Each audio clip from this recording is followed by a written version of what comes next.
All right, working on the Jeep project here. We're gonna find out if this little 125 titanium Harbor Freight welder, it's got the juice to weld that nut onto a locking nut, locking lug nut that we can't get off.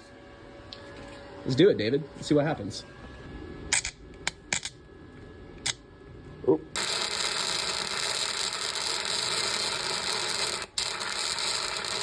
Blowing. Yep. Oh, yeah, I did it. Hey, look at that. Yeah. Harbor Freight welder is not too shabby. No, I did good. Especially on 110. I think my welding sucks, but You know. don't judge. Who's judging?